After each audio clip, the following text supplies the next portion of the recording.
میرے بھائیوں، ہم دیکھتے ہیں کہ شعبان کے مہینے میں جب 15 تاریخ آتی ہے تو اس تاریخ کا، اس دن کا خصوصی طور پہ اہتمام کیا جاتا ہے۔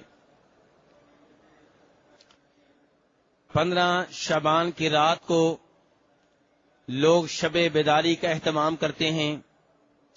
رات کو خصوصی طور پہ نفلی نماز ادا کی جاتی ہے، خصوصی طور پہ اجتماعی طور پہ دعا کی جاتی ہے، صلاۃ تسبیح، نماز تسبیح با جماعت ادا کی جاتی ہے، اور لوگ فجر تک جاگتے رہتے ہیں، اپنے آپ کو تلاوت قرآن پاک میں، اللہ تبارک و تعالیٰ کے ذکر میں اور دعاؤں میں مصروف و مشغول رکھتے ہیں۔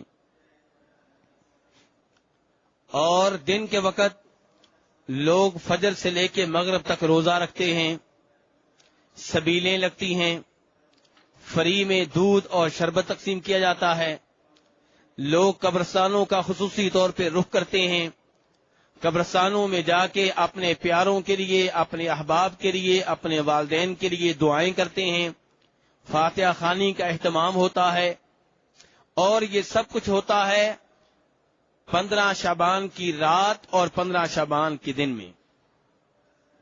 اتنا اہتمام کیوں؟ اس دن کی کیا خصوصیت ہے؟ اس رات کی کیا اہمیت ہے؟ اس کی کیا فضیلت ہے؟ یہ ہم نے دیکھنا ہے کہ کیوں یہ اہتمام ہوتا ہے۔ تو میرے بھائیوں، اس سلسلے میں 3 امور ہیں جو وجہ بنتے ہیں اس اہتمام کا، جو وجہ بنتے ہیں اس اہتمام کی۔ پہلا سبب اللہ تبارک و تعالی کا یہ فرمان، حامیم والکتاب المبین انا انزلناہ فی لیلۃ مبارکۃ انا کنا منذرین فیہا یفرق کل امر حکیم۔ سورہ دخان ہے، اس کی ابتدائی آیات ہیں۔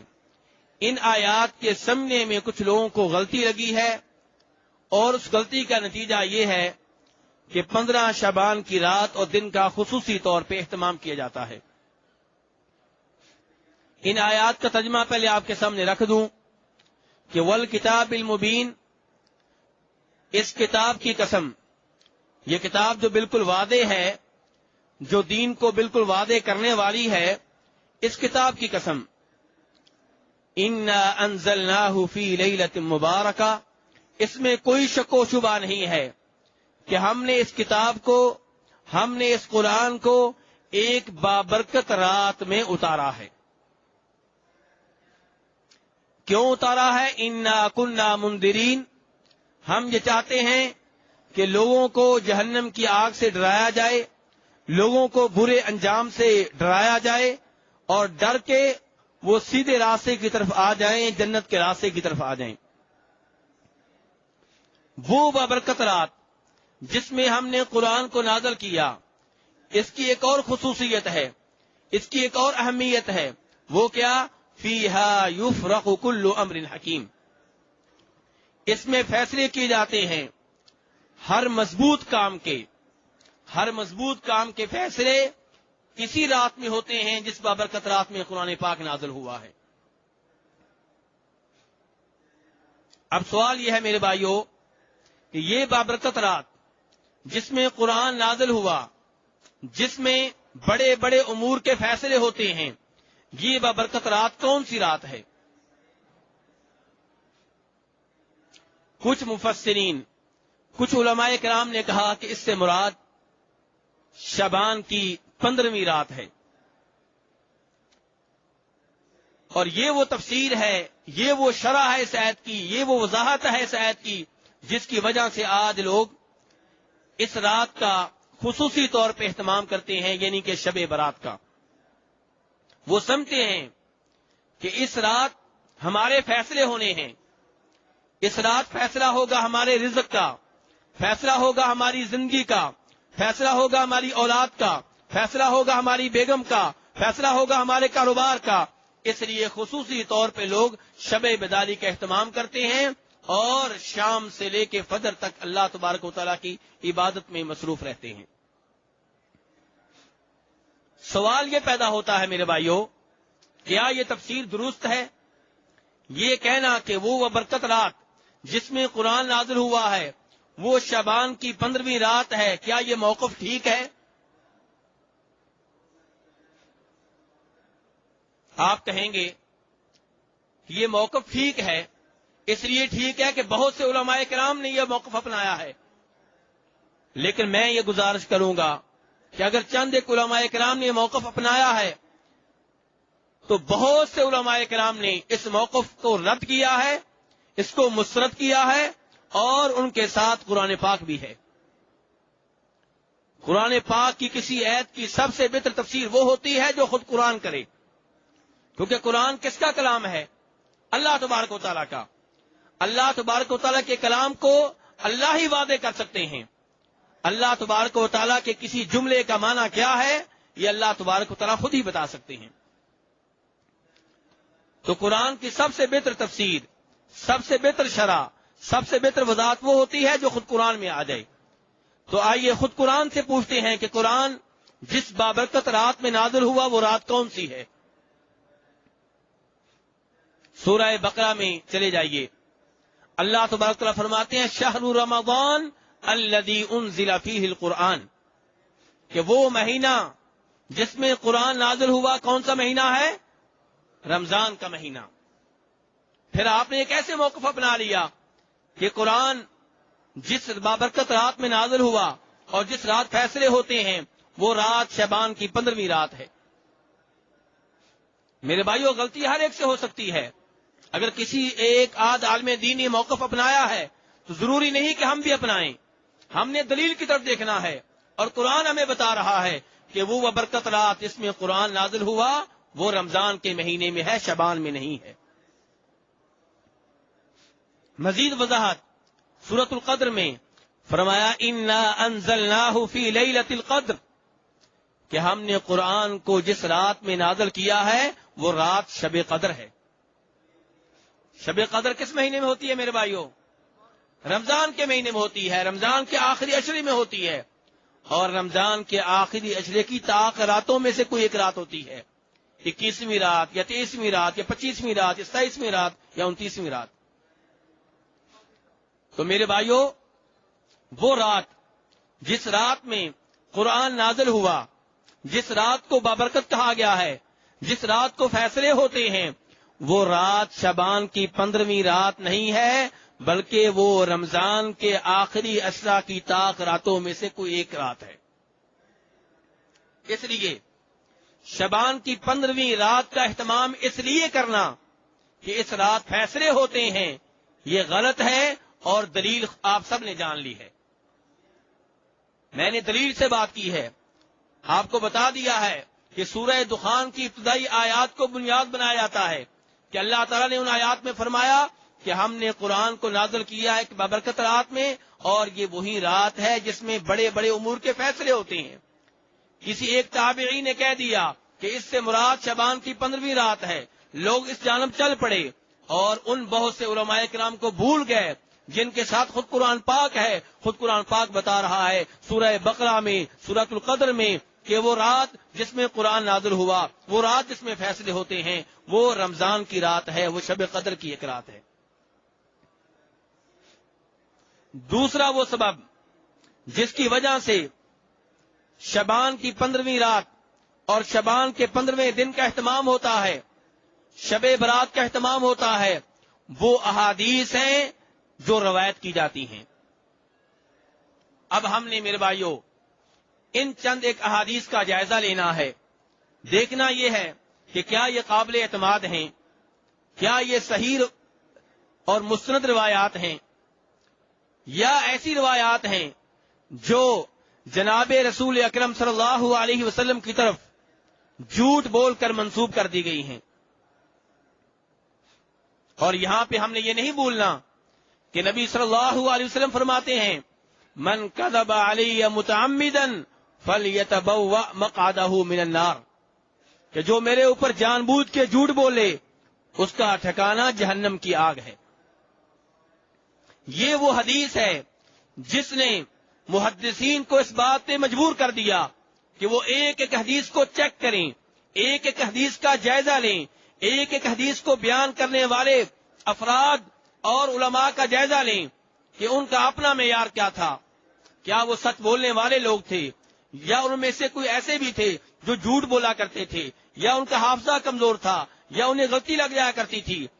اگر علماء کرام کو کوئی ایک بھی ایسی حدیث مل گئی جس کے بیان کرنے والوں میں کوئی ایک ایسا عالم دین ہے جس کا حافظہ کمزور تھا یا جس کے بارے میں یہ مشہور ہے کہ وہ جھوٹ بول لیا کرتا تھا، علماء کرام نے اس کی حدیث کو ریجیکٹ کر دیا اور کہہ دیا یہ ضعیف ہے، یہ من گڑت ہے، ہم اسے نہیں مانیں گے، کیونکہ نبی صلی اللہ علیہ وسلم کی طرف ہم نے صرف وہ بات منسوب کرنی ہے جس بات کے بارے میں کوئی شک و شبہ نہ ہو۔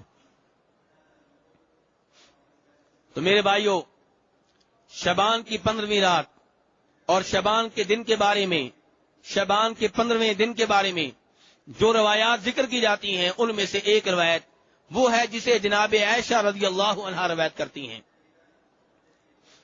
فرماتی ہیں کہ ایک رات میں نے نبی صلی اللہ علیہ وسلم کو گھر میں نہ پایا، میں آپ کی تلاش میں نکلی تو دیکھا کہ آپ بقیع قبرستان میں ہیں اور آپ نے اپنے سر کو آسمانوں کی طرف اٹھایا ہوا ہے۔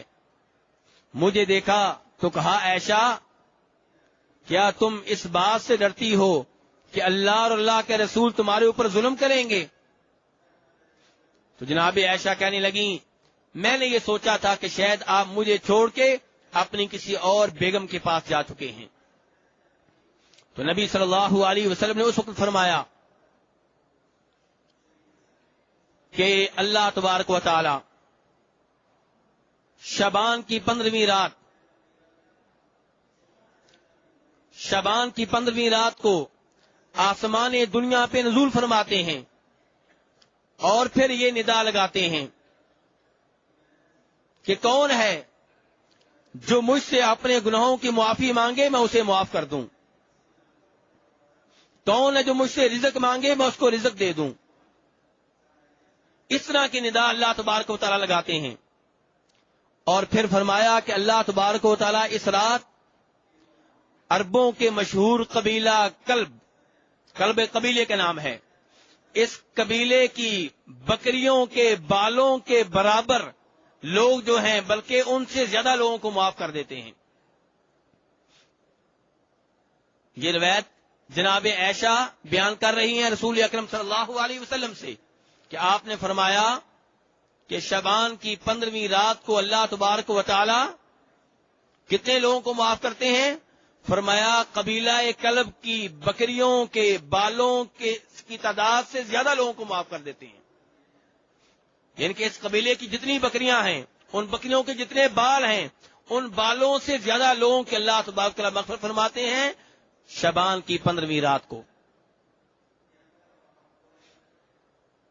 یہ وہ روایت ہے جسے بیان کیا امام ترمذی رحمہ اللہ نے، اور آپ جانتے ہیں امام ترمذی ایک مشہور و معروف محدث ہیں، مشہور و معروف امام ہیں جن کی کتاب سنن ترمذی ہے۔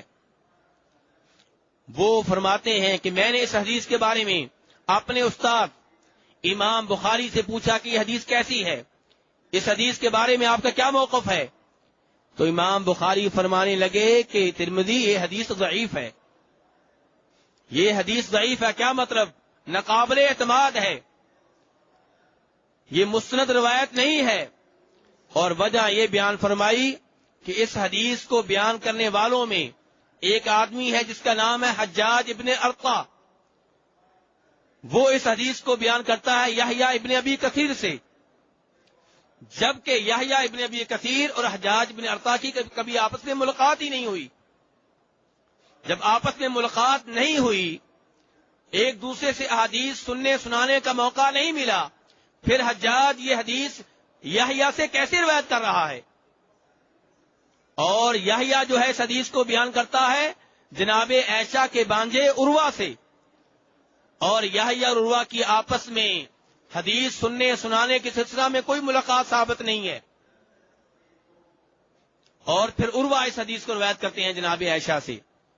اب ہم کیسے مان لیں کہ جناب عائشہ نے یہ حدیث بیان کی ہے جبکہ ان سے حدیث نقل کرنے والے نیچے جو ہیں حجاج ابن ارطا اور یحییٰ ابن ابی کثیر وہ اپنے اپنے استادوں سے حدیث سننے سنانے کے سلسلہ میں نہیں ملے.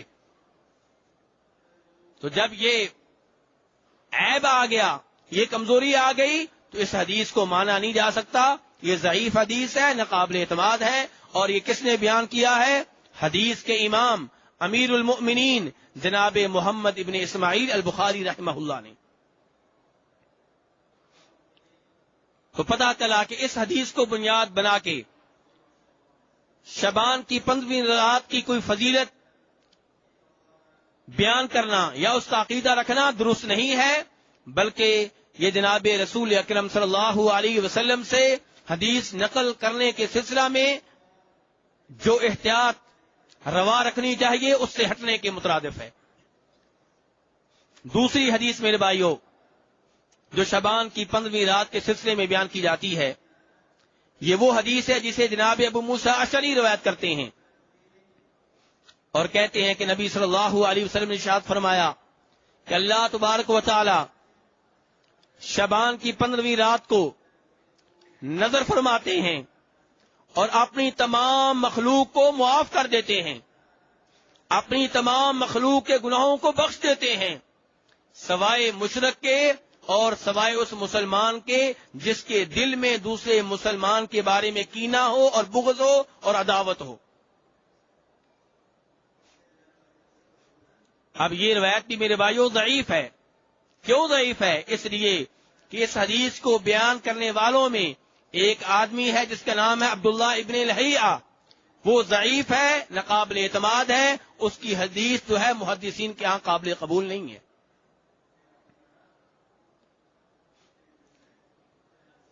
اور تیسری روایت میرے بھائیوں جو اس سلسلے میں ذکر کی جاتی ہے یہ وہ ہے جسے امام ابن ماجہ رحمہ اللہ صحابی رسول خلیفہ راشد جناب علی ابن ابی طالب رضی اللہ عنہ سے روایت کرتے ہیں اور وہ کہتے ہیں کہ نبی صلی اللہ علیہ وسلم نے ارشاد فرمایا کہ جب شعبان کی 15ویں رات ہو تو اس رات قیام کرو، اس رات نفل ادا کرو، اس رات تہجد کی نماز پڑھو اور اس دن کا روزہ رکھو، کیونکہ اس دن اللہ تبارک و تعالی سورج غروب ہونے کے وقت سے لے کر آسمان دنیا پہ نزول فرماتے ہیں اور فجر کے طلوع ہونے تک آسمان دنیا پہ رہتے ہیں اور یہ ندا لگاتے ہیں جو پہلے گزارش کر چکا ہوں کہ کون ہے جو مجھ سے اپنے گناہوں کی معافی مانگے اور میں اس کو معاف کر دوں، کون ہے جسے رزق چاہیے ہو میں اسے رزق دوں،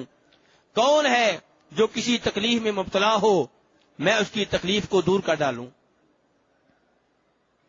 لیکن یہ روایت میرے بھائیوں اس قدر خطرناک ہے کہ یہ ضعیف نہیں ہے بلکہ من گڑت ہے، صاف صاف من گڑت ہے، جعلی حدیث ہے. جناب رسول اکرم صلی اللہ علیہ وسلم کے ذمے جھوٹ بول کے آپ کے ذمے لگائی گئی ہے،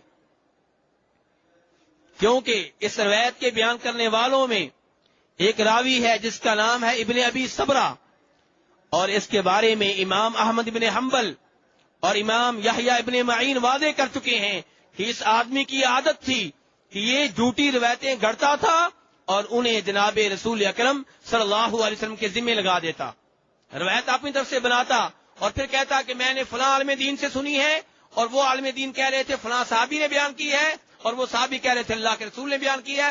اپنی طرف سے یہ حدیثیں گڑھ لیا کرتا تھا اور اس کی یہ عادت مشہور و معروف تھی. میرے بھائی اس روایت کو بنیاد بنا کے شعبان کی 15ویں رات کی عقیدت رکھنا، اس کی فضیلت کے بارے میں عقیدہ رکھنا کتنا بڑا جرم ہے، کیونکہ نبی صلی اللہ علیہ وسلم فرماتے ہیں جو میرے ذمے ایسی بات لگائے جس کے بارے میں اسے پتا ہو کہ جھوٹ ہے اس کا ٹھکانہ جہنم ہے. اور یہاں آپ کو پتا ہے کہ اس روایت کے بیان کرنے والوں میں ایک ایسا آدمی ہے جو جھوٹا ہے، جس کے بارے میں واضح ہو چکا ہے کہ جھوٹی حدیثیں جعلی حدیثیں بنایا کرتا تھا اور جناب رسول اکرم صلی اللہ علیہ وسلم کے ذمہ لگا دیا کرتا تھا. آپ اس کی حدیث کے اوپر کیسے اعتماد کر سکتے ہیں؟ اور یہاں میں آپ بھائیوں کو بھی خبردار کر دوں کہ آج کل کیا ہوتا ہے، ہمارے موبائل کے اوپر میسج آتا ہے اور اس میسج میں لکھا ہوتا ہے کہ اللہ کے رسول نے فرمایا. اکثر اوقات جھوٹی روایات ہوتی ہیں، من گھڑت روایات ہوتی ہیں، اور ہم اسے دوسرے لوگوں کی طرف بھیج دیتے ہیں. نہیں سوچتے، چیک نہیں کرتے، معلوم نہیں کرتے کہ واقعی یہ حدیث موجود ہے کہ نہیں موجود، صحیح روایت ہے کہ ضعیف روایت ہے، صحیح روایت ہے کہ من گھڑت روایت ہے. آنکھیں بند کر کے ہم آگے بھیج دیتے ہیں، کیونکہ جس نے ہمیں بھیجا ہوتا ہے وہ میسج، اس نے لکھا ہوتا ہے کہ آپ آگے بھیجیں، آپ کو اتنا ثواب ملے گا. میرے بھائیو، یہ حدیث کا معاملہ ہے، حدیث کا معاملہ ہے. ایک بات کو آپ جناب رسول اکرم صلی اللہ علیہ وسلم کی طرف منسوب کر رہے ہیں، یہ کوئی چھوٹی بات نہیں ہے. آپ کو معلوم ہونا چاہیے کہ جب کافر لوگ دین اسلام کو تلوار کے ذریعے شکست نہ دے سکے تو پھر کئی طرح کی سازشیں مسلمانوں کے خلاف قائم ہوئی. ان میں سے ایک سازش کیا ہے؟ ان کے دین کو خراب کر ڈالو، ان کے دین میں ایسی روایات داخل کر دو جو جناب رسول اکرم صلی اللہ علیہ وسلم نے نہ کہی ہوں اور داخل کر دی گئیں. اور کبھی یہ ہوا کہ ایسے لوگ جو بظاہر نیک تھے، نماز پڑھنے والے تھے، روزے رکھنے والے تھے، حج کرنے والے تھے، نیت ان کی اچھی تھی، انہوں نے جب دیکھا کہ لوگ دین اسلام سے دور ہو رہے ہیں، قرآن پاک سے دور ہو رہے ہیں، انہوں نے اپنی طرف سے روایات گڑیں. قرآن کی فضیلت میں، سورہ یاسین کی فضیلت میں، سورہ رحمان کی فضیلت میں، سورہ واقعہ کی فضیلت میں کہ جو سورہ یاسین پڑھے گا اتنا ثواب ملے گا، سورہ رحمان پڑھے گا اتنا ثواب ملے گا، سورہ واقعہ پڑھے گا تو یہ ملے گا. یہ روایات گڑی گئیں نیک نیتی سے تاکہ لوگ دین کی طرف آئیں. نیت نیک تھی لیکن کام بہت برا تھا. نیت اچھی تھی لیکن کام بہت برا تھا. آپ کی نیت اچھی ہونا کافی نہیں ہے، عمل بھی درست ہونا ضروری ہے. اچھی نیت سے آپ غلط کام کرتے رہیں، اسلام اس کو نہیں مانتا. اچھی نیت سے آپ دین اسلام کو خراب کر ڈالیں، اس میں غلط روایات داخل کر دیں، اسلام اس کو نہیں مانتا. ایسے کام ہوئے لیکن اللہ تبارک و تعالیٰ نے دین اسلام کی حفاظت کا ذمہ لے رکھا ہے. اس لیے ان علماء کرام کو پیدا کیا جن علماء کرام نے وعدے کر دیا کہ یہ روایت جھوٹی ہے، یہ من گھڑت ہے، یہ جعلی ہے، اور جعلی ہونے کی یہ دلیل ہے.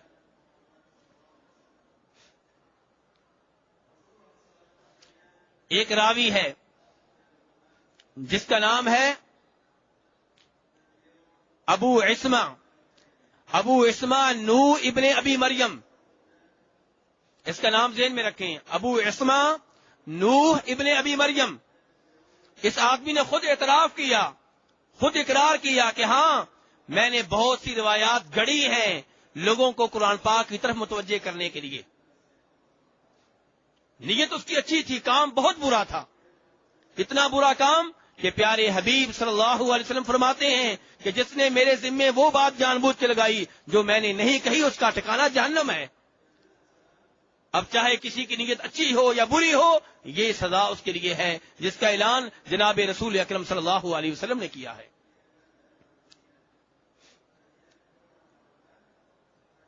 چوتھی روایت میرے بھائیو، شعبان کی 15ویں رات کی فضیلت میں اسے بھی روایت کرنے والے جناب علی بن ابی طالب رضی اللہ عنہ ہیں، یا دوسرے لفظوں میں آپ کہیں کہ یہ روایت بھی جناب علی کے ذمے لگا دی گئی ہے کہ جناب علی اس کو روایت کرتے ہیں جناب رسول اکرم صلی اللہ علیہ وسلم سے کہ آپ صلی اللہ علیہ وسلم نے ارشاد فرمایا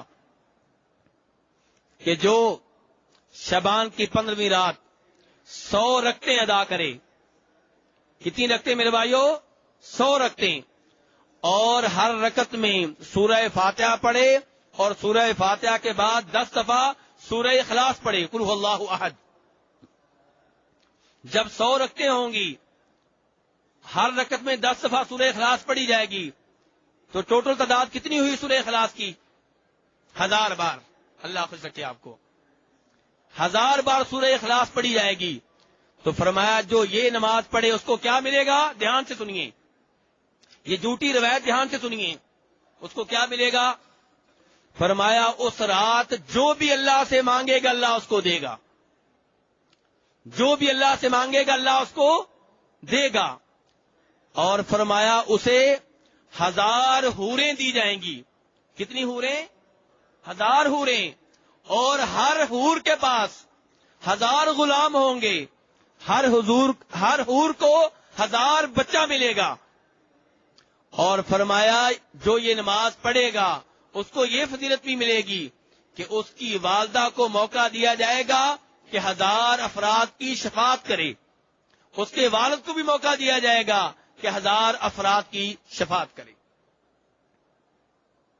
میرے بھائیوں، یہ روایت بڑے ذوق و شوق سے 15 شعبان کی مجلسوں میں بیان کی جاتی ہے، اور سننے والے سبحان اللہ کہتے ہیں، واہ واہ کرتے ہیں، اور نہ بیان کرنے والے بتاتے ہیں نہ سننے والے یہ جانتے ہیں کہ یہ حدیث بالکل من گڑت ہے۔ اس کے من گڑت ہونے کے بارے میں بہت سے علماء کرام نے خبردار کیا ہے، بلکہ چار علماء کرام کا نام لوں گا جنہوں نے اس حدیث کو، اس روایت کو اپنی ان کتابوں میں نقل کیا ہے جن کا نام ہی انہوں نے یہ رکھا ہے کہ جھوٹی روایتیں۔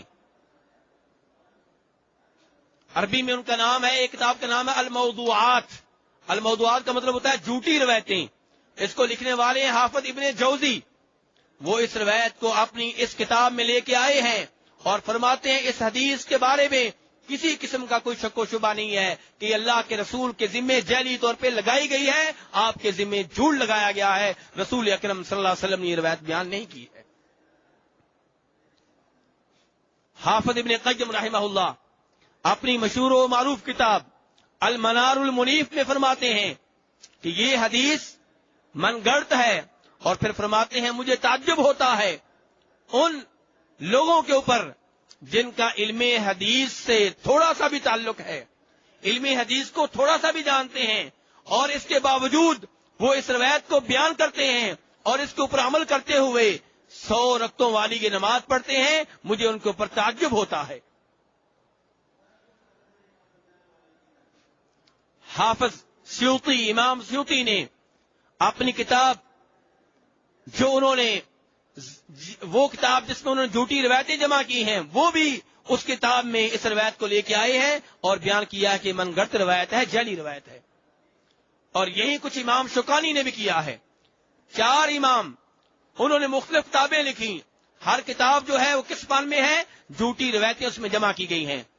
اس کے باوجود اس روایت کو بیان کیا جائے، پبلک میں پیش کیا جائے، مجلسوں میں بیان کیا جائے، اور یہ وعدے نہ کیا جائے کہ یہ من گڑت ہے، جعلی روایت ہے، تو افسوس کا مقام ہے میرے بھائی، اور خطرہ ہے کہ بیان کرنے والا اس حدیث کے ضمن میں آئے گا جس میں اللہ کے رسول فرماتے ہیں صلی اللہ علیہ وسلم کہ من کذب علی متعمدا فلیتبوأ مقعدہ من النار، کہ جس نے میرے ذمے وہ بات لگائی جان بوجھ کے جو میں نے نہیں کہی، اس کا ٹھکانہ جہنم ہے۔ اب میرے بھائیو، میں یہ بیان کر چکا آپ کے سامنے کہ یہ روایت جھوٹی ہے، من گڑت ہے، اللہ کے رسول اس سے بری ہیں، اللہ کے رسول نے یہ بات نہیں کہی ہے، جناب علی نے یہ روایت نقل نہیں کی ہے، بعد کے لوگوں نے جھوٹ بول کے ان کے ذمہ لگا دی ہے، اور لگانے والے جو ہیں ان کا کوئی سر پیر نہیں ملتا۔ آپ سوچتے ہوں گے کیسے پتہ چل گیا جھوٹی ہے؟ پتہ ایسے چل گیا کہ نیچے سے جو بیان کرنے والے ہیں وہ سارے کے سارے ایسے ہیں جن کو محدثین نہیں جانتے کہ کون لوگ ہیں۔ کوئی محدث ہو، حدیث بیان کرنے والا ہو، عالم دین ہو، دوسرے علماء میں سے کوئی بھی اسے جانتا نہ ہو، یہ کیسے ممکن ہے؟ تو اس لیے میرے بھائیو، یہ روایت جھوٹی اور من گڑت ہے۔ ایسی روایات کو بنیاد بنا کے شعبان کی 15ویں رات کا اہتمام کرنا اور یہ نماز پڑھنا یا نماز تسبیح با جماعت اس رات میں ادا کرنا، نماز تسبیح کسی اور رات آپ اکیلے ادا کریں، میں اس بارے میں بات نہیں کر رہا، اس رات خصوصی طور پہ قرآن پڑھنے کا اہتمام کرنا۔ تہجد پہلے آپ نہیں پڑھتے، اس رات پڑھنے کا اہتمام کر رہے ہیں۔ پہلے آپ شب بیداری کا اہتمام نہیں کرتے، اس رات آپ شب بیداری کا اہتمام کر رہے ہیں۔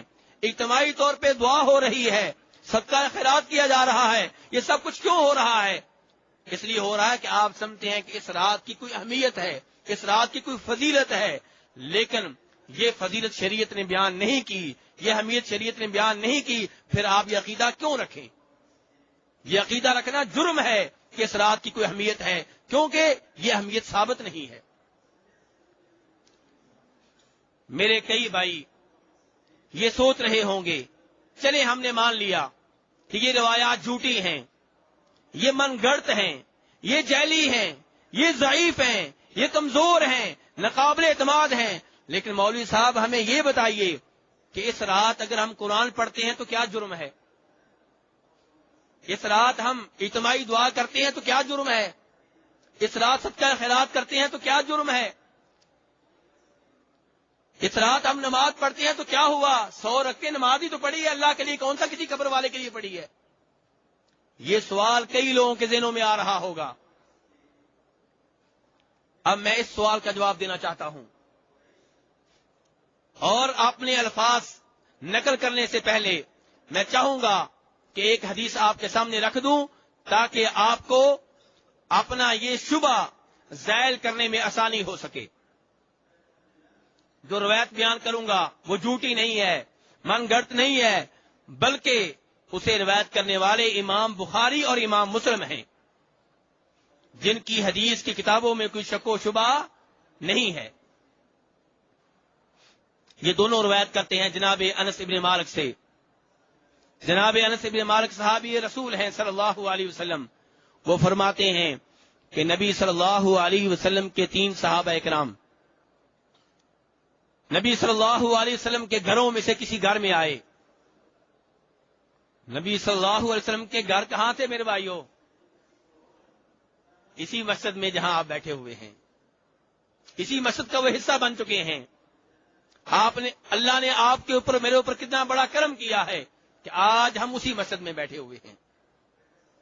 یہ اللہ کا احسان ہے، یہ اللہ کا احسان ہے، ورنہ کتنے ہی لوگ ہیں جن کے پاس پیسہ بہت زیادہ ہے لیکن ان کو یہاں آنے کی توفیق نہیں ہوئی۔ تو توفیق دینے والا کون ہے؟ صرف اللہ تبارک و تعالی۔ یہاں پہ بلانے والا کون ہے؟ صرف اللہ، صرف اللہ، اللہ نہیں، صرف اللہ۔ یہ تو سارے کہتے ہیں اللہ، لیکن صرف اللہ کہنا مشکل ہو جاتا ہے لوگوں کے لیے۔ وہی بات ہے جو اللہ تبارک و تعالی نے 24ویں سپارے میں کہی ہے، فرمایا وَإِذَا ذُكِرَ اللَّهُ وَحْدَهُ اشْمَأَزَّتْ قُلُوبُ الَّذِينَ لَا يُؤْمِنُونَ بِالْآخِرَةِ وَإِذَا ذُكِرَ الَّذِينَ مِن دُونِهِ إِذَا هُمْ يَسْتَبْشِرُونَ۔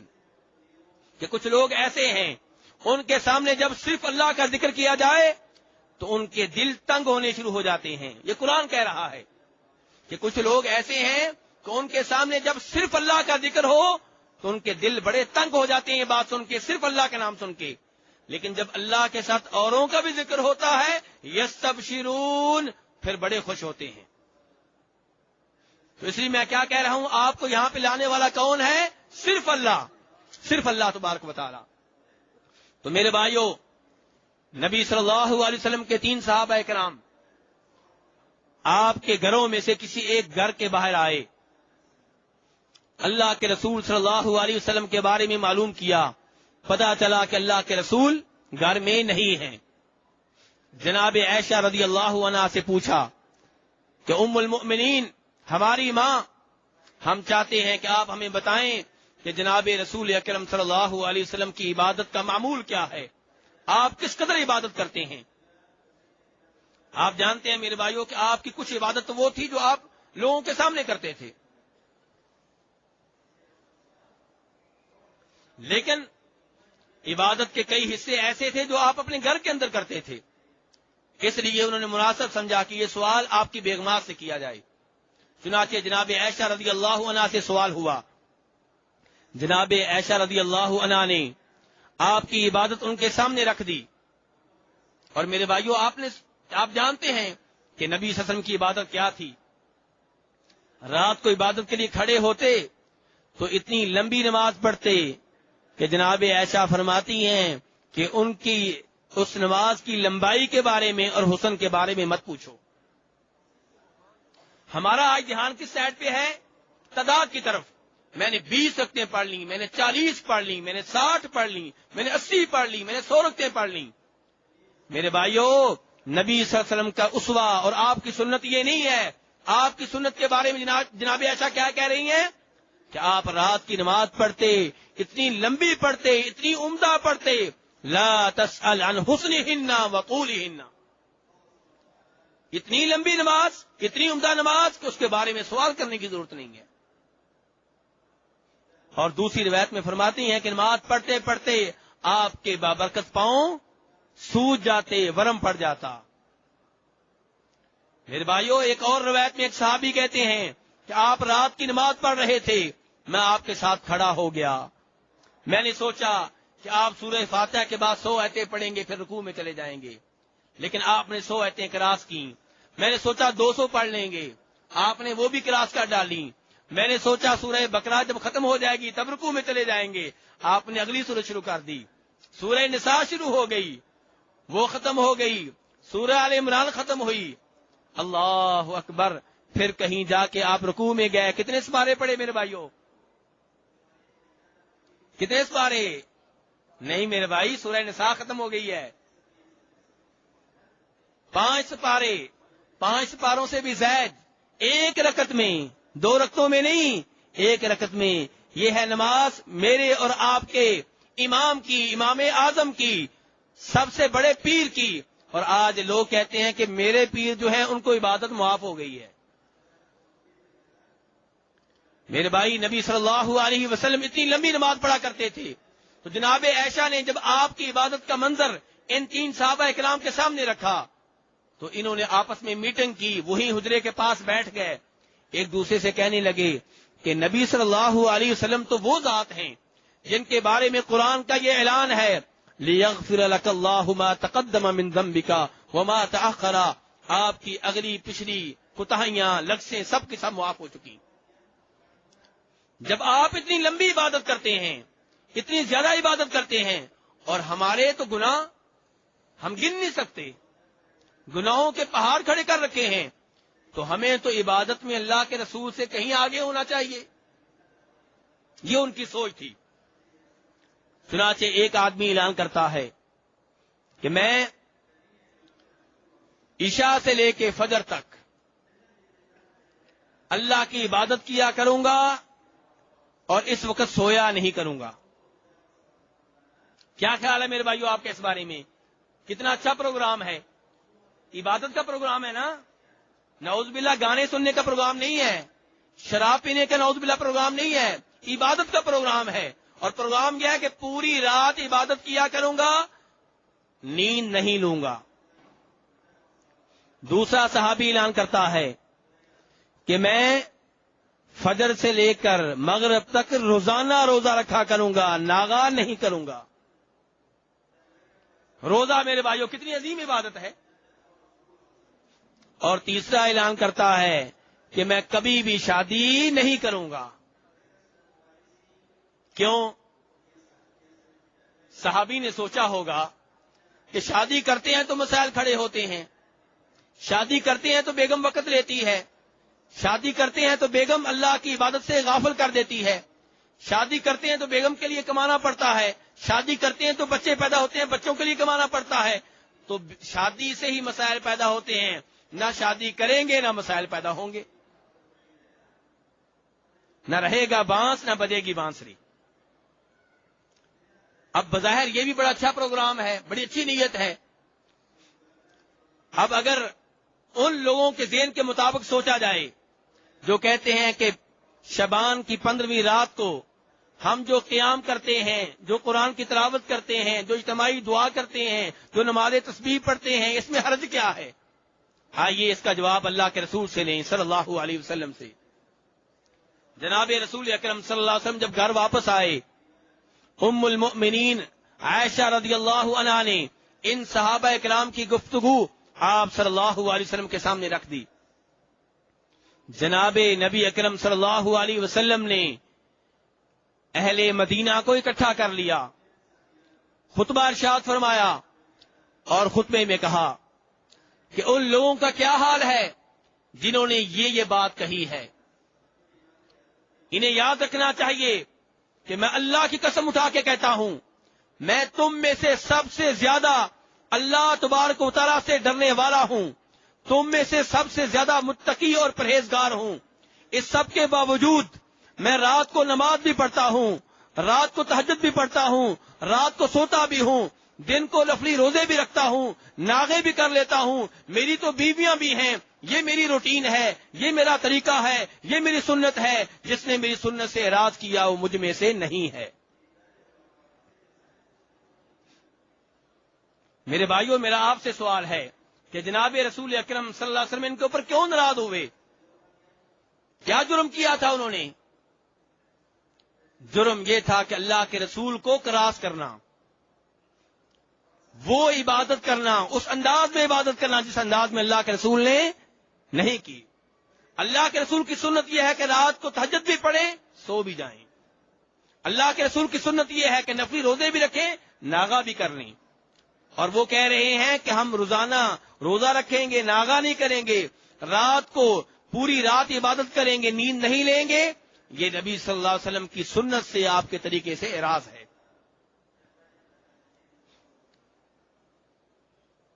اور بظاہر سوچیں گے تو آپ کہیں گے ان کی نیت اچھی تھی, وہ عبادت کر رہے تھے, وہ روزے رکھ رہے تھے, وہ رات کو نماز پڑھ رہے تھے, لیکن اللہ کے رسول نے ان کو شاباشی نہیں دی, ان کی حوصلہ افزائی نہیں فرمائی, بلکہ ان کو ڈانٹا ہے. میرے بھائیوں, یہی معاملہ ہے ان کاموں کا, ان بدعتوں کا جن سے ہم آپ کو روکتے ہیں اور آپ کہتے ہیں ان میں حرج کیا ہے, مسئلہ کیا ہے. ہم عبادت ہی تو کرتے ہیں, ہم قرآن ہی تو پڑھتے ہیں, ہم نماز ہی تو پڑھتے ہیں. میرے بھائی, آپ 15 شعبان کو اہمیت دے رہے ہیں, اس رات خصوصی طور پہ نماز کا اہتمام کر رہے ہیں, قرآن پاک کی تلاوت کا اہتمام کر رہے ہیں. اس کا مطلب یہ ہے کہ آپ یہ عقیدہ رکھتے ہیں کہ اس رات کی خصوصی اہمیت اور فضیلت ہے, اور اس رات کو جو آپ 100 رکعتیں پڑھ رہے ہیں وہ اللہ کے رسول نے نہیں پڑھی, آپ کے صحابہ کرام میں سے کسی ایک نے نہیں پڑھی, 4 اماموں میں سے کسی امام نے نہیں پڑھی. پھر وہ چیز کیسے دین بن گئی جو اللہ کے رسول کے زمانے میں دین نہیں تھی, جو صحابہ کرام کے زمانے میں دین نہیں تھی. یہاں یہ بھی بتا دوں کہ یہ 100 رکعتوں کے اوپر مشتمل نماز, اس کی ابتدا کب ہوئی؟ سن 448 میں. کس سال ہوئی میرے بھائیوں؟ سن 448 میں.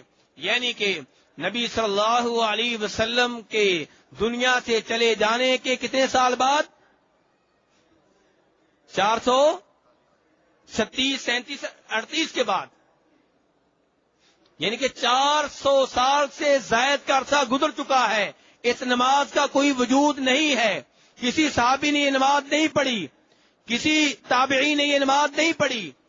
اس کے بعد سن 448 میں فلسطین سے تعلق رکھنے والا, فلسطین کے شہر نابلس سے تعلق رکھنے والا ایک شخص جس کا نام ہے ابن ابی الحمراء, وہ بیت المقدس میں آتا ہے, مسجد اقصی میں آتا ہے, تلاوت بڑی اچھی کرتا ہے, آواز اس کی بڑی خوبصورت ہے. اس نے اس رات وہاں پہ نماز شروع کی. اس کی عمدہ تلاوت کو دیکھ کے, اس کی اچھی تلاوت کو دیکھ کے ایک آدمی اس کے ساتھ کھڑا ہو گیا نماز پڑھنے کے لیے. پھر دوسرا آیا, پھر تیسرا آیا, پھر چوتھا آیا. جب نماز ختم ہوئی اچھی بڑی تعداد اس کے ساتھ تھی. اگلے سال پھر اس نے یہ نماز پڑھی, پھر تعداد بڑھتی چلی گئی, اور پھر اس بدعت نے اتنی جڑ پکڑی کہ آج جو اس بدعت سے روکتا ہے لوگ اس کو مجرم کی نگاہوں سے دیکھتے ہیں کہ یہ مجرم ہے.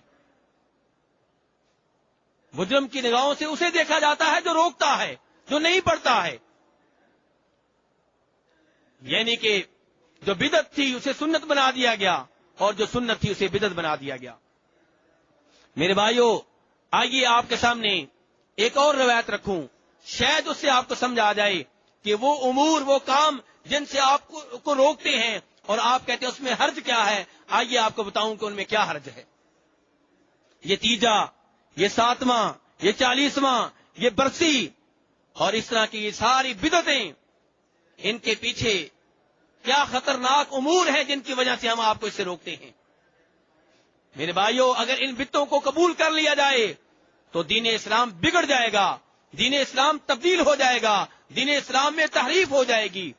میرے بھائیوں, اگر ان بدعتوں کو قبول کر لیا جائے تو اس کا مطلب یہ ہوگا کہ آپ کہنا چاہتے ہیں کہ یہ عبادت جو میں کر رہا ہوں, یہ نیکی جو میں کر رہا ہوں, یہ میری سمجھ میں آئی ہے, میرے مولوی صاحب کی سمجھ میں آئی ہے. نعوذ باللہ, رسول اکرم صلی اللہ علیہ وسلم نہیں بتا سکے میری سمجھ میں آ گئی، آپ کی عقل میں یہ نہیں آئی۔ امام دارمی رحمہ اللہ، یہ روایت دھیان سے سنیے گا میرے بھائیوں، امام دارمی رحمہ اللہ اپنی سنن میں روایت کرتے ہیں کہ جب جناب عبداللہ ابن مسعود رضی اللہ عنہ کوفہ میں تھے اور ان کے ساتھ وہاں پہ ابو موسیٰ اشعری بھی تھے، دونوں یہ صحابی ہیں رضی اللہ تعالی عنہما۔ ابو موسیٰ اشعری ایک رات صبح کی نماز سے پہلے عبداللہ ابن مسعود کے گھر کے باہر تشریف لائے۔ ان کے گھر کے باہر جناب عبداللہ ابن مسعود کے چند ایک شاگرد بیٹھے ہوئے تھے، اپنے استاد کے گھر سے نکلنے کا انتظار کر رہے تھے۔ ابو موسیٰ اشعری بھی ان کے ساتھ بیٹھ گئے۔ جب عبداللہ ابن مسعود باہر نکلے، ابو موسیٰ اشعری نے سلام دعا کی اور کہا ابو عبد الرحمن کنیت ہے کس کی؟ عبداللہ ابن مسعود کی۔ تو ابو موسیٰ اشعری کہنے لگے ابو عبد الرحمن، میں کوفہ کی مسجد میں گیا تھا، وہاں میں نے ایک نیا کام دیکھا ہے، وہاں پہ میں نے ایک نیا کام دیکھا ہے۔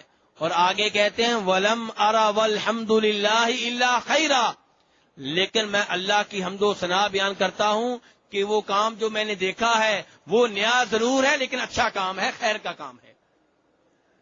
یہ کون کہہ رہے ہیں؟ صحابی ابو موسیٰ اشعری جیسے صحابی کو مغالطہ لگ گیا، کہہ رہے ہیں کام نیا ہے لیکن کہتے ہیں کہ اچھا کام ہے۔ اس کام کی صفائی کون دے رہے ہیں؟ ابو موسیٰ اشعری۔ اب سنیے عبداللہ ابن مسعود نے کیا کہا۔ عبداللہ ابن مسعود نے کہا کہ وہ نیا کام کیا ہے؟ تو ابو موسیٰ اشعری نے بتایا کہ مسجد میں کچھ لوگ گروپ بنا کے بیٹھے ہوئے ہیں، دائرے بنا کے بیٹھے ہوئے ہیں، ہر گروپ کا ایک کمانڈر ہے، ایک امیر ہے۔ وہ امیر اپنے دائرے میں، اپنے حلقے میں، اپنے گروپ میں موجود لوگوں کو باری باری کہتا ہے کہ تم 100 دفعہ کہو لا الہ الا اللہ، پھر دوسرا کہے، پھر تیسرا کہے، پھر چوتھا کہے۔ لا الہ کا وظیفہ ہو گیا، اب 100 دفعہ کہو اللہ اکبر، وہ بھی ہو گیا۔ اب 100 دفعہ کہو سبحان اللہ، وہ بھی ہو گیا۔ یہ وظیفہ کر رہے ہیں اور کنکریوں کے اوپر گن رہے ہیں۔ بات آگے بڑھانے سے پہلے اگر آپ سے سوال کیا جائے کہ یہ کام کیسا ہے تو آپ بھی ابو موسیٰ اشعری کی طرح کہیں گے بڑا اچھا کام ہے۔ آپ بھی کہیں گے بڑا اچھا کام ہے۔ جب ابو موسیٰ اشعری نے کہہ دیا تو میں اور آپ کیا حیثیت رکھتے ہیں؟ جناب عبداللہ ابن مسعود جو علم میں ابو موسیٰ اشعری سے کہیں آگے تھے، کہنے لگے کہ تم نے ان سے یہ کیوں نہیں کہا کہ تم اپنے گناہ گنا کرو، نیکیاں جو کر رہے ہو ضائع نہیں ہوں گی، اس کی گارنٹی میں دیتا ہوں۔ اس کے بعد عبداللہ ابن مسعود سب کے ساتھ چلے اور کوفہ کی مسجد میں آ گئے۔ یہ لوگ جو دائرے بنا کے بیٹھے ہوئے تھے ان کے اوپر کھڑے ہو گئے، ان کو غور سے دیکھنے لگے، دیکھتے رہے، پھر ان کو ڈانٹتے ہوئے کہا ما ھذا الذی اراکم تصنعون، یہ کیا کر رہے ہو؟ وہ آگے سے کہنے لگے ابو عبد الرحمن، ہم اللہ کی تسبیح بیان کر رہے ہیں، اللہ اکبر کا وظیفہ کر رہے ہیں، لا الہ کا وظیفہ کر رہے ہیں اور اس وظیفے کو کنکریوں کے اوپر گن رہے ہیں۔ عبداللہ ابن مسعود نے ان کو شاباش نہیں دی، ان کی حوصلہ افزائی نہیں فرمائی، بلکہ اپنی ڈانٹ کو جاری رکھتے ہوئے کہا کہ اس ذات کی قسم جس کے ہاتھ میں میری جان ہے کہ ابھی تو اللہ کے رسول صلی اللہ علیہ وسلم کے برتن ٹوٹے نہیں ہیں، وہ لباس جو آپ استعمال کرتے رہے بوسیدہ نہیں ہوا، تم نے اتنی جلدی گمراہی کے راستے کو اپنا لیا ہے۔ وہ کہنے لگے ابو عبد الرحمن ما اردنا الا الخیر، اللہ کی قسم اٹھا کے کہتے ہیں ہماری نیت بری نہیں ہے، ہمارا ارادہ بڑا اچھا ہے۔ آج لوگ یہی کہتے ہیں 15 شعبان شب برات کو عبادت کا اہتمام کرنے والے، سبیلیں لگانے والے، 100 رکعتیں ادا کرنے والے، شبینہ پڑھنے والے، نماز تسبیح کا اہتمام کرنے والے، شب برات کو یہ کام کرنے والے کیا کہتے ہیں؟ ہماری نیت بڑی اچھی ہے. تو یہ آگے سے کیا کہہ رہے ہیں عبداللہ ابن مسعود سے کہ ما اردنا الا الخیر، ہمارا خیر کے علاوہ کوئی ارادہ نہیں ہے، نیک ارادہ ہے، اچھا ارادہ ہے. عبداللہ ابن مسعود نے فرمایا وَكَم مِّن مُرِيدٍ لِلْخَيْرِ لَن يُصِيبَهُ، تمہارے جیسے کتنے ہی ایسے ہیں جن کی نیت بڑی اچھی ہوتی ہے، جن کا ارادہ بڑا اچھا ہوتا ہے، لیکن جو کام کر رہے ہوتے ہیں وہ کام اچھا نہیں ہوتا، وہ کام اچھا نہیں ہوتا. معلوم یہ ہوا کہ کوئی بھی نیکی آپ کریں اس میں دو چیزوں کا ہونا ضروری ہے.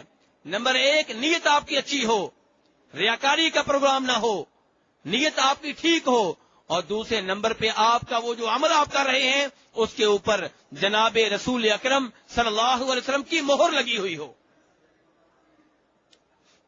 جب ان لوگوں نے اپنی یہ صفائی دی کہ ہماری نیت بہت اچھی ہے، تو عبداللہ ابن مسعود نے جو آگے سے جواب دیا، میرے بھائیوں یہ جواب اپنے ذہن میں لکھ لیں، پھر آپ کبھی وہ کام نہیں کریں گے جو بدعت ہوگا. عبداللہ ابن مسعود نے فرمایا دیکھو تم دو حالتوں سے خالی نہیں ہو، تمہاری حالت دو حالتوں میں سے ایک ہے. وہ کیا؟ کہ یا تو تم نے وہ راستہ نکالا ہے، وہ طریقہ نکالا ہے جو نبی صلی اللہ علیہ وسلم کے دین سے بہتر طریقہ ہے، تم وہ راستہ وہ طریقہ نیکی کا نکالنے میں کامیاب ہو گیا ہو، تم وہ عبادت ایجاد کرنے میں کامیاب ہو گیا ہو جو اللہ کے رسول صلی اللہ علیہ وسلم نہیں دے کے گئے تھے، اور یا پھر تم نے آج گمراہی کا دروازہ کھول دیا ہے. اب وہ کیا جواب دیتے؟ یہ تو نہیں کہہ سکتے کہ ہم اللہ کے رسول سے زیادہ سیانے ہیں، آپ سے زیادہ سمجھدار ہیں کہ عبادت کی جو بات اللہ کے رسول نے نہیں بتائی ہم بتا رہے ہیں. تو بات پھر ایک ہی تھی کہ گمراہی کا دروازہ کھول رہے تھے. اب میرے بھائیوں آپ کہیں گے اس میں جرم کیا تھا؟ جرم کیا تھا؟ اللہ اکبر کہنا کوئی جرم تو نہیں ہے، لا الہ الا اللہ کہنا کوئی جرم تو نہیں ہے، سبحان اللہ کہنا بہت اچھی بات ہے، میں بھی مانتا ہوں اچھی بات ہے. لیکن ذکر اذکار کی محفل یوں قائم کرنا، نئے انداز میں گروپ بنا کے، ایک امیر بنا کے، پھر کنکریوں کے اوپر گرنے کا یہ اہتمام، یہ نیا طریقہ، یہ اللہ کے رسول نے نہیں سکھایا، یہ صحابہ کرام میں سے کسی صحابی نے نہیں کیا، اور جو کام اللہ کے رسول نے نہیں کیا، صحابہ کرام نے نہیں کیا، وہ دین نہیں ہو سکتا. اسی لیے کل میں نے گزارش کی تھی کہ ذکر کی محفلیں قائم ہوتی ہیں اور لوگ کیا کہتے ہیں؟ ہو یہ کون سا ذکر ہے میرے بھائی؟ ہو کا معنی کیا ہے؟ وہ یہ وہ کیا ذکر ہوتا ہے؟ کیا اللہ کے رسول نے یہ ذکر بتایا ہے؟ کیا صحابہ کرام میں سے کسی ایک صحابی نے یہ ذکر کیا ہے؟ کہتے ہیں جی وہ سے مراد اللہ ہے. اگر وہ سے مراد اللہ ہے تو آپ اللہ کیوں نہیں کہتے؟ اللہ کہتے ہوئے کیوں شرماتے ہیں؟ وہ کیوں کہتے ہیں؟ اور پھر ہم ان بھائیوں کے پاس چلتے ہیں جو اللہ اللہ کا ذکر کرتے ہیں، ان سے بھی ہم یہی درخواست کرتے ہیں کہ میرے بھائی جناب رسول اکرم صلی اللہ علیہ وسلم نے صرف اللہ کا ذکر نہیں کیا، آپ اللہ کے ساتھ کوئی اور لفظ بھی ملاتے تھے. آپ کہتے تھے اللہ اکبر، یا آپ کہتے تھے سبحان اللہ، یا آپ کہتے تھے لا الہ الا اللہ. اللہ کے ساتھ کچھ اور بھی پوری بات کہتے تھے. صرف اللہ اللہ آپ کہیں گے اس کا کوئی مطلب نہیں ہے. اللہ اللہ کیا مطلب؟ کیا اللہ کیا؟ بات کریں اللہ اکبر کہ اللہ ہر چیز سے بڑا ہے، بات کریں سبحان اللہ اللہ ہر چیز سے پاک ہے، بات کریں لا الہ الا اللہ اللہ کے سوا کوئی سچا معبود نہیں ہے.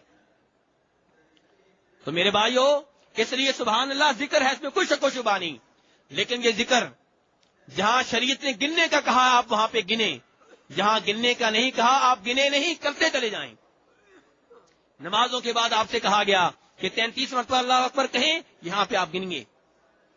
آپ کو کہا گیا نماز کے بعد سبحان اللہ 33 مرتبہ کہیں، یہاں پہ آپ گنیں گے. اور جہاں پہ گننے کا نہیں کہا گیا وہاں پہ ذکر ویسے ہی کرتے رہیں، اللہ اکبر سبحان اللہ، اور کرتے رہیں. اس کے لیے یوں محفلیں قائم کرنا، اس کے لیے گروپ بنانے، اس کے لیے دائرے بنانے، ایک امیر مقرر کرنا، امیر آرڈر دے، پھر کنکریوں کے اوپر گنے، یہ پرانی عبادت کی نئی شکل ہے. اور نہ نئی عبادت نکالنے کی اجازت ہے، نہ نئی عبادت ایجاد کرنے کی اجازت ہے، نہ پرانی عبادت کو نئی شکل دینے کی اجازت ہے۔ اس کی ایک مثال آپ کو دیتا ہوں، پہلے بھی دی تھی۔ درود شریف ہے، درود شریف یقیناً بہت بڑی عبادت ہے، اور اس کی فضیلتیں ہی فضیلتیں ہیں، رحمتیں ہی رحمتیں ہیں، برکتیں ہی برکتیں ہیں، فائدے ہی فائدے ہیں، کسی کو انکار نہیں، ہر مسلمان پڑھتا ہے۔ لیکن پھر کچھ لوگوں کو کیوں کہا جاتا ہے کہ یہ درود کے منکر ہیں؟ اس لیے کہا جاتا ہے کہ وہ اس چیز کا انکار کرتے ہیں جس کو آج سنت بنا دیا گیا ہے۔ میرے بھائی، درود شریف 24 گھنٹے پڑھیں، بہت اچھی بات ہے، 24 گھنٹے پڑھیں، بہت اچھی بات ہے، لیکن کچھ اوقات کو درود پڑھنے کے لیے اسپیشلی طور پہ مخصوص کرنا، یہ اختیار مجھے اور آپ کو نہیں ہے، یہ اختیار کس کو ہے؟ جناب رسول اکرم صلی اللہ علیہ وسلم کو۔ اور آپ نے یہ کیا، آپ نے بتایا کہ اذان کے بعد میرے اوپر درود پڑھو، آپ نے بتایا کہ تشہد میں میرے اوپر درود پڑھو، آپ نے بتایا کہ جمعہ کے دن میرے اوپر خصوصی طور پہ درود پڑھا کرو، آپ نے بتایا کہ جنازے میں دوسری تکبیر کے بعد کیا پڑھا جائے گا؟ درود شریف پڑھا جائے گا۔ یہ اوقات، یہ جگہیں کس نے خاص کی ہیں؟ جناب رسول اکرم صلی اللہ علیہ وسلم نے۔ اور آپ نبی ہیں، آپ رسول ہیں، آپ کو حق حاصل ہے۔ لیکن ہم نے کیا کیا؟ ہمارے ملکوں میں کیا ہوتا ہے، ہمارے ہاں کیا ہوتا ہے کہ اذان سے پہلے ایسے درود پڑھا جا رہا ہوتا ہے کہ جیسے درود اور اذان ایک چیز ہوں، جیسے اللہ کے رسول نے کہا ہو کہ اذان سے پہلے درود میرے اوپر پڑھا کرو۔ ایسے ہوتا ہے کہ نہیں ہوتا؟ یعنی کہ درود پڑھنے کا اہتمام جو اذان کے بعد ہونا چاہیے تھا وہ وہاں پہ نہیں ہے، بلکہ اذان سے پہلے ہے، الٹ چل پڑے ہیں ہم۔ اب جب ہم اس سے روکتے ہیں کہ یہ طریقہ مت اپناؤ، لوگ الزام لگاتے ہیں کہ نعوذ باللہ درود کے منکر ہیں۔ نہیں میرے بھائی، درود کا کوئی مسلمان منکر نہیں ہو سکتا۔ درود تو نماز کا حصہ ہے، درود جمعہ کے دن پڑھنا چاہیے، درود اذان کے بعد پڑھنا چاہیے، درود 24 گھنٹے پڑھنا چاہیے۔ اس کی برکتیں ہی برکتیں ہیں، ثواب ہی ثواب ہے، رحمتیں ہی رحمتیں ہیں۔ لیکن اگر آپ کسی ٹائم کو خاص اہمیت دیں گے درود پڑھنے کے لیے تو وہ وہی ٹائم ہونا چاہیے جو اللہ کے رسول نے بتایا ہو، ورنہ کسی ٹائم کو آپ خاص اہمیت نہیں دے سکتے۔ تو بہرحال میرے بھائی، شب برات کے حوالے سے یہ گزارش تھی کہ یہ دن دوسرے دنوں کی طرح ایک عام دن ہے، اس کی رات دوسری راتوں کی طرح ایک عام رات ہے۔ اس موضوع میں دلچسپی لیں، آپ نے ابھی اپنے ملک واپس جانا ہے اور 15 دنوں کے بعد وہاں بڑا ماحول گرم ہوگا، ٹھیک ہے؟ پھر آپ نے بھی متاثر ہو جانا ہے، آپ نے کہنا آخر یہ سارے جھوٹے تو نہیں ہو سکتے نا، یہ سارے غلط تو نہیں ہو سکتے نا، آپ نے بھی یہی سوچنا شروع کر دینا ہے، ٹھیک ہے میرے بھائی؟ اس لیے ان باتوں کو بڑے دھیان سے، بڑی توجہ سے سنیں۔ کہتے ہیں نا، کہتے ہیں جوہا کا نام سنا ہو آپ لوگوں نے؟ جوہا کا، جیسے اردو والے استعمال کرتے ہیں نا ملا نصیر الدین کا نام، ایسے عربیوں میں ایک نام ہے جوہا کا۔ جوہا نے سوچا ایک بار کہ میں اپنے گاؤں والوں کو بیوقوف بناتا ہوں۔ بیوقوف کیسے بنایا کہ پورے گاؤں میں مشہور کر دیا کہ ساتھ والے گاؤں میں گوشت فری میں تقسیم ہو رہا ہے، گوشت فری میں تقسیم ہو رہا ہے۔ یہ مشہور کر کے خود اس راستے پہ آ کے بیٹھ گیا جس راستے سے گزر کے لوگوں نے اس گاؤں میں جانا تھا کہ لوگوں کا تماشا دیکھتا ہوں کہ اب کیسے بھاگیں گے۔ وہاں پہ بیٹھ گیا، جو بھی گزرتا بھی کہاں جا رہے ہو؟ یار گاؤں گوشت فری میں تقسیم ہو رہا ہے، ادھر جا رہے ہیں۔ ایک آدمی، دو آدمی، سب کہہ رہے ہیں گوشت فری میں تقسیم ہو رہا ہے۔ جوہا نے سوچا یار یہ سارے غلط تو نہیں کہہ سکتے، وہ بھی بھاگ کھڑا ہوا۔ تو میرے بھائی یہ صورتحال ہوتی ہے کہ ضروری نہیں کہ جو بات مشہور ہو جائے وہ واقعی صحیح ہو، آپ تحقیق کریں، چیک کریں، حوالہ مانگے، قرآن پاک کا حوالہ مانگے، حدیث کا، صحیح حدیث کا حوالہ مانگیں۔ تو میرے بھائی شب برات کے تعلق سے جب آپ دیکھیں گے نا کہ سارے چینلز کے اوپر آپ دیکھیں گے، کوئی بھی چینل کھول لیں، ہر چینل کے اوپر شب برات کا ذکر ہو رہا ہے، تو آپ نے کہنا ہے سارے چینل غلط تو نہیں ہو سکتے نا؟ ایسے ہی نا، ایسے ہی کہنا ہے آپ نے جوہا کی طرح کہ سارے غلط نہیں ہو سکتے۔ میرے بھائی نہیں نہیں نہیں نہیں، چینلز دین نہیں ہے، قرآن و حدیث موجود ہے، اس میں آیت دیکھیں، کس آیت میں اس کی فضیلت آئی ہے، کس حدیث میں آئی ہے۔ اور اللہ تعالیٰ کرے کہ مجھے یاد رہے، یہ روایات بیان کرنے کے بعد میں قرآن کی طرف بھی آؤں گا کہ چند آیتوں کو بھی لوگوں نے دلیل بنایا ہے، میں وعدے کروں گا کہ ان کی صحیح تفسیر کیا ہے۔ تو بہرحال میرے بھائی ایک اور روایت بیان کی جاتی ہے، کیا کہ فرمایا نبی صلی اللہ علیہ وسلم نے کہ رجب جو ہے یہ اللہ کا مہینہ ہے. کیا روایت بیان کی جاتی ہے؟ رجب کس کا مہینہ ہے؟ اللہ کا. اور شعبان میرا. اللہ کے رسول کہتے ہیں میرا. بھئی آپ نے سنی یہ کیوں نہیں تعاون کرتے میرے ساتھ؟ اب بیان تو کریں نا کہ رجب اللہ کا مہینہ، شعبان میرا مہینہ اور رمضان میری امت کا مہینہ. یہ روایت بھی بیان کی جاتی ہے تاکہ لوگ جو ہیں وہ رجب میں بھی بدعات کریں اور شعبان میں بھی بدعات کریں. میرے بھائی یہ روایت بھی من گھڑت ہے، اسی لیے امام ابن الجوزی نے اس کو اپنی اس کتاب میں جگہ دی ہے جس کا نام ہے الموضوعات. کیا مطلب؟ من گھڑت روایتیں. کتاب کا نام کیا ہے؟ من گھڑت روایتیں. انہوں نے جمع کر دی ہے تاکہ لوگ ان کے فتنہ سے بچ سکیں. تو میرے بھائی یہ من گھڑت روایت ہے. اور اس کے معنی کے اوپر بھی غور کر لیں. یہ کیسے ہو سکتا ہے کہ جو مہینہ اللہ کا ہو وہ اللہ کے رسول کا نہ ہو؟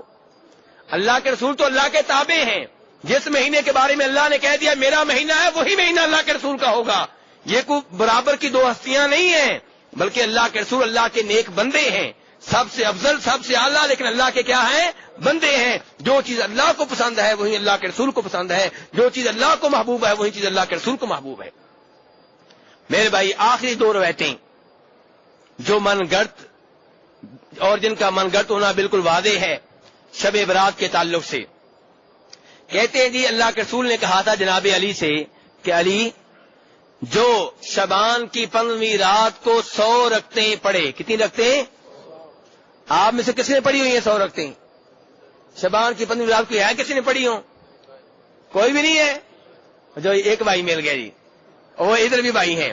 چلیے سنیں یہ روایت کہ آپ نے جناب علی سے کہا کہ شعبان کی 15ویں رات کو جو 100 رکعتیں پڑھے اور ہر رکعت میں سورہ فاتحہ کے بعد 10 بار سورۃ الاخلاص پڑھے، قل اللہ احد. کتنی دفعہ ہوگی سورہ اخلاص 100 رکعتوں میں؟ کتنی دفعہ ہو گئی؟ 1000 بار. کتنی دفعہ ہو گئی؟ 1000 بار. فرمایا اس انداز سے 100 رکعتیں ادا کرے. تو فرمایا اے علی کہ جو یہ کام کرے گا اللہ تعالیٰ اس کی ہر اس حاجت کو پورا کر دیں گے جو اللہ سے مانگے گا. جو بھی اللہ سے مانگے گا اللہ پورا کر دیں گے. اس نے 100 رکعتیں ادا کی ہیں. امام ابن الجوزی نے اس روایت کو اپنی اس کتاب میں جگہ دی ہے جس کا نام کیا ہے؟ الموضوعات. امام سیوطی نے اس کو جگہ دی ہے اس کتاب میں جس کا نام ہے العالی المصنوعہ. یہ بھی من گھڑت روایتوں کے بارے میں ہے. شوکانی نے بھی اس کو اس کتاب میں جگہ دی ہے جو من گھڑت روایتوں کے بارے میں ہے. ابن القیم نے اس کو جگہ دی ہے المنار المنیف میں، یہ بھی ضعیف اور من گھڑت روایتوں کے بارے میں ہے. 4 اماموں نے اس روایت کو اپنی ان کتابوں میں جگہ دی ہے جو من گھڑت روایات کے لیے مخصوص ہیں. اور ابن الجوزی کہتے ہیں کہ ہمیں کوئی شک نہیں ہے اس روایت کے من گھڑت ہونے کے بارے میں. کیا کہتے ہیں؟ ہمیں کوئی شک نہیں ہے. اور کہتے ہیں کہ کتنی عجیب بات ہے کہ اگر اس کے اوپر عمل کرنا چاہیں تو عمل بھی بڑا مشکل ہے کہ کئی راتیں چھوٹی ہوتی ہیں جیسے آج کل ہیں. کہتے ہیں چھوٹی راتوں میں 100 رکعتیں ادا کرنا 10 دفعہ سورہ اخلاص پڑھ کے فجر تک یہ ویسے ہی مشکل ہو جائے گا. اگر صحیح طرح ادا کی جائیں جیسے نماز پڑھنے کا حق ہوتا ہے تو یہ ویسے ہی مشکل ہو جائے گا. اور امام ابن القیم کہتے ہیں کہ اگر کوئی آدمی ایسا ہے جس کے پاس حدیث کا تھوڑا سا بھی علم ہے، وہ اس روایت سے دھوکہ کھاتا ہے اور اس کو اوپر عمل کرتا ہے تو لگتا ہے کہ اس نے صحیح معنوں میں حدیث کا علم حاصل نہیں کیا. اس نے حدیث کے علم کی بو صحیح معنوں میں نہیں سونگی. اور میرے بھائی آخری روایت کیا بیان کی جاتی ہے کہ جو شعبان کی 15ویں رات کو 12 رکعتیں ادا کرے. کتنی؟ پہلے کتنی تھی؟ 100. اب تھوڑی سی ڈسکاؤنٹ ہو گئی ہے. کتنی ادا کرے؟ 12 رکعتیں. اور ہر رکعت میں سورہ فاتحہ کے بعد 30 بار پڑھے سورہ اخلاص. ہاں جی بات ادھر ہی آ گئی ہے. چلو 30 دفعہ پڑھے سورہ اخلاص تو اس کو کیا ملے گا؟ بقول اس من گھڑت روایت کے اس کو اپنی جگہ سے اٹھنے سے پہلے دکھا دیا جائے گا کہ جنت میں تمہارا ٹھکانہ کون سا ہے. اس روایت کو بھی امام الجوزی نے اپنی کتاب الموضوعات میں جگہ دی ہے اور سیوطی نے بھی اپنی اس کتاب میں جو من گھڑت روایات کے لیے ہے. تو میرے بھائی یہ ساری روایات کیا ہیں؟ من گھڑت ہیں. اس قابل نہیں ہے کہ ان کی وجہ سے آپ شب برات کو قیام کریں، شب برات حلوہ تقسیم کریں، کھانے بنا کے تقسیم کریں. وہ دن عام دنوں کی طرح ایک دن ہے. جو عبادات آپ پہلے سے کرتے ہیں ویسے اس رات بھی کریں، اس دن بھی کریں، لیکن خاص طور پہ اہتمام کرنا یہ قرآن و حدیث سے ثابت نہیں ہے. لیکن وہ لوگ جو اس کے قائل ہیں ان کی ایک دلیل رہ گئی ہے، وہ کہتے ہیں جناب والا یہ تو وہ رات ہے جس رات اللہ تعالیٰ لوگوں کے فیصلے کرتے ہیں. سنا ہوا کہ نہیں سنا ہوا؟ اسی لیے کہتے ہیں شب برات. برات کے فیصلے ہوتے ہیں، آپ کی قسمت کے فیصلے ہوتے ہیں. جی ہاں. تو میرے بھائی اس کی کیا حقیقت ہے؟ میرے بھائی آئیے قرآن پاک سے پوچھ لیتے ہیں. قرآن پاک سے پوچھ لیتے ہیں کیا یہ کہنا کہ جس رات فیصلے ہوتے ہیں وہ شعبان کی 15ویں رات ہے، کیا یہ کہنا ٹھیک ہے؟ آئیے قرآن پاک سے رابطہ کرتے ہیں. اللہ تعالیٰ 25ویں سپارے میں سورہ دخان میں فرماتے ہیں اِنَّا أَنزَلْنَاهُ فِي لَيْلَةٍ مُبَارَكَةٍ إِنَّا كُنَّا مُنذِرِينَ فِيهَا يُفْرَقُ كُلُّ أَمْرٍ حَكِيمٍ، کہ ہم نے قرآن کو اتارا ہے ایک بابرکت رات میں. کس رات میں؟ یہ نہیں بتایا کون سی رات ہے. 25ویں سپارے میں سورہ دخان میں یہ نہیں بتایا کون سی رات ہے. اللہ کہہ رہے ہیں ہم نے قرآن کو نازل کیا ہے ایک بابرکت رات میں. اور آگے فرماتے ہیں اللہ تعالیٰ فیہا یفرق کل امر حکیم، اسی بابرکت رات میں، جس رات میں قرآن پاک نازل ہوا ہے، اسی بابرکت رات میں حکمت والے کاموں کے فیصلے ہوتے ہیں. فیصلے کس رات ہوتے ہیں؟ جس رات قرآن پاک نازل ہوا ہے. فیصلے کس رات ہوتے ہیں؟ اور اللہ نے یہ نہیں بتایا اس جگہ 25ویں سپارے میں سورہ دخان میں کون سی رات ہے، لیکن یہ بتا دیا ہے کہ جس رات فیصلے ہوتے ہیں یہ وہی رات ہے جس رات قرآن پاک نازل ہوا ہے. یہ بتا دیا نا قرآن پاک نے. اب ہم چلتے ہیں 30ویں سپارے میں، بلکہ اس سے پہلے آپ آ جائیں دوسرے سپارے میں کہ اللہ تعالیٰ بتاتے ہیں کہ کب نازل ہوا قرآن پاک. فرمایا شہر رمضان الذی انزل فیہ القرآن، اللہ کہتے ہیں جس مہینے میں قرآن نازل ہوا وہ تو رمضان کا مہینہ ہے. لوگ کہہ رہے ہیں جی شب برات کس مہینے میں؟ شعبان میں.